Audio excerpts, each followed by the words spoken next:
শহরে থাকিস, কি না কি খাস আল্লাহ জানে। সারাক্ষণ আমার টেনশন লেগেই থাকে। এই নে, পেট ভরে খাবি। সঞ্জয়, তোর মেহমান নিয়ে আসছস, একটু সাবধানে থাকিস।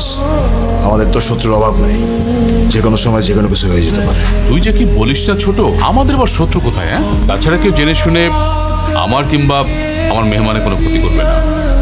বাবা কবির, আমাদের গ্রামটা তুমি কেমন দেখলে?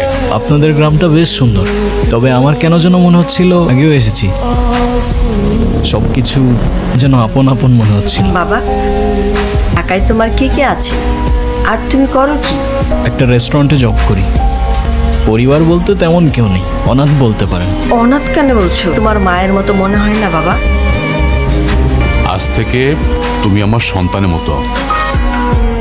বাড়ির দরজা তোমার জন্য চিরদিনের জন্য খোলা।